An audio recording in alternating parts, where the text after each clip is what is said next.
आटपाट नगर होतं, तिथे एक वाणी होता, त्याला काही मुलगा नव्हता.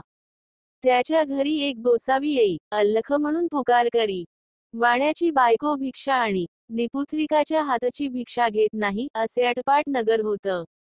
तिथे एक वाणी होता, त्याला काही मुलगा नाही म्हणून तो चालता होई. ही गोष्ट तिनं नवऱ्याला सांगितली. त्यानं तिला युक्ती सांगितली. दाराच्या आड लपून बस, अल्लख म्हणतान सुवर्णाची भिक्षा घाल, अशी भिक्षा झोळीत घातली. बोवाचा नेम मोडला. बाईवर फार रागावला. मुलबाळ होणार नाही असा शाप दिला. तिनं त्याचे पाय धरले. बोवांनी शाप दिला.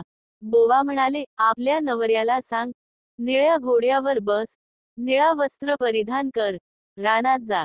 जिथं घोडा अडेल तिथं खण. देवीचं देऊळ लागेल, तिची प्रार्थना कर, ती तुला पुत्र देईल. असं बोलून बोवा चालता झाला. तिने आपल्या पतीला सांगितलं. वाणी रानात गेला, घोडा अडला, तिथं खणलं. देवीचं देऊळ लागलं. सुवर्णाचं देऊळ आहे, हिरेजडिताचे खांब आहेत, माणकांचे कळस आहेत.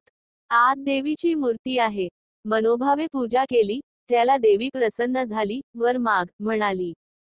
घरदार आहे, गुरढोरं आहेत, धनद्रव्य आहे, पोटी पुत्र नाही, म्हणून दुःखी आहे. देवी म्हणाली, तुला संततीचं सुख नाही, मी प्रसन्न झाले आहे तर तुला देते. अल्पायुषी पुत्र घेतलास तर गुणी मिळेल, दीर्घायुषी घेतलास तर जन्माद होईल. कन्या घेतलीस तर बालविधवा होईल. इच्छा असेल ते मागून घे. त्यानं अल्पायुषी पुत्र मागितला. देवी म्हणाली, माझ्या मागच्या बाजूस जा, तिथे एक गणपती आहे. त्याच्या मागं आंब्याचं झाड आहे. गणपतीच्या दोंडावर पाय दे, एक फळ घे, घरी जाऊन बायकोला खाऊ घाल म्हणजे तुझा कार्यभाग होईल, असं सांगितलं. नंतर देवी अदृश्य झाली. वाणी देवळामाग गेला, गणपतीच्या दोंडावर पाय दिला, झाडावर चढला, पोटभर आंबे खाल्ले, मोठभर घरी नेण्याकरिता घेतले. खाली उतरून पाहू लागला, तो आपल्या मोठेत आंबा एकच आहे. असं 4-5 वेळा झालं. गणपतीला त्रास झाला.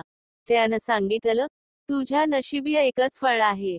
फळ घेऊन घरी आला, बायकोला खाऊ घातलं, ती गरोदर राहिली. दिवसमासा गर्भ वाढू लागला. नवमास पूर्ण झाले. वाण्याची बायको बाळंतीण झाली. मुलगा झाला. उभयतांना मोठा आनंद झाला. दिवसामासा वाढू लागला. 8व्या वर्षी मुंज केली. 10व्या वर्षी लग्न करा म्हणाली. काशी यात्रेशिवाय लग्न करणं नाही असा माझा नवस आहे, असा जबाब दिला.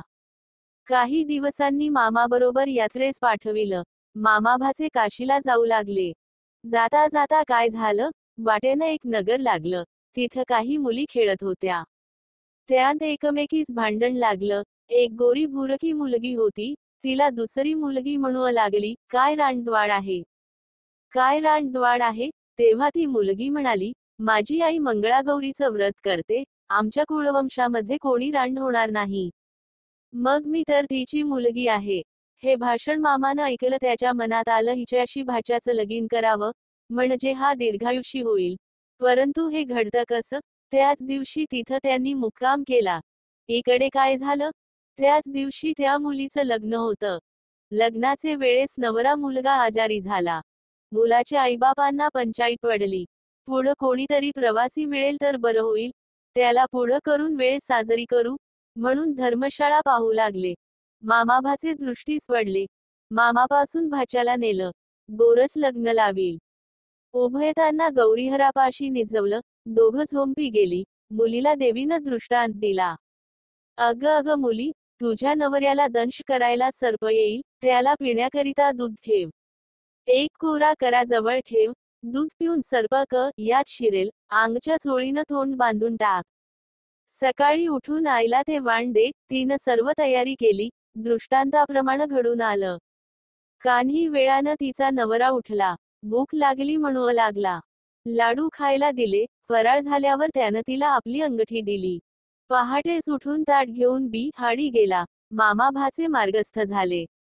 दुसरे दिवशी काय झालं, हिनं सकाळी उठून स्नान केलं, आपल्या आईला वाण दिलं. आई उघडून पाहू लागली, तो आत हार निघाला. आईनं कन्येच्या गळ्यात हार घातला.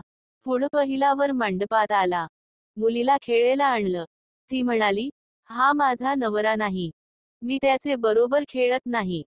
रात्रीची लाडवांची व अंगठीची खूण काही पटेना. आईबापांना पंचाईत पडली. हिचा नवरा कसा सापडतो? नंतर त्यांनी अन्नछत्र चालू केलं. जो ब्राह्मण येईल त्याचे पाया अंगठी घालून मुलीनं धुवावे, आईनं पाणी घालावं, भावानं गंध लावावं आणि बापानं विडा द्यावा असा क्रम चालू केला. शेंकडो लोक येऊन जेवू लागले. इकडे मामाभाचे काशीस गेले, पुष्कळ दानधर्म केला, तीर्थयात्रा केल्या. ब्राह्मणांचे आशीर्वाद घेतले. एके दिवशी भाच्याला मूर्छा आली. यमदूत प्राण न्यायला आले. मंगळागौर आडवी झाली. त्या दोघांचे युद्ध झालं. यमदूत पळून गेले. गौर तिथं अदृश्य झाली. भाचा जागा झाला, तसा आपल्या मामाला सांगू लागला, मला असं असं स्वप्न पडलं. मामा म्हणाला, ठीक झालं, तुझ्यावरच विघ्न टळल, उद्या आपण घरी जाऊ. परत येऊ लागले. लग्नाच्या गावी आले. तळ्यावर स्वयंपाक करू लागले. दासींनी येऊन सांगितलं, इथं अन्नछत्र आहे, तिथं जेवायला जा. ते म्हणाले, आम्ही परान्न घेत नाही. दासींनी यजमाननीस सांगितलं. त्यांनी पालखी पाठवली. आदरातिथ्यानं घरी नेलं. पाय धुताना मुलीनं नवऱ्याला ओळखलं. यानं अंगठी ओळखली. आईबापांनी विचारलं, तुझ्याजवळ खूण काय आहे? त्यानं लाडवांचं ताट दाखवलं. सर्वांना आनंद झाला. भोजन समारंभ झाला. मामाभाचे सून घेऊन घरी आले. सासूनं सुनेचे पाय धरले.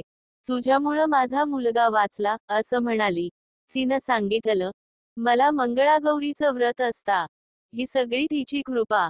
सासर माहेरची घरचीदारची माणसं सर्व एकत्र झाली आणि त्या व्रताचं उद्यापन केलं.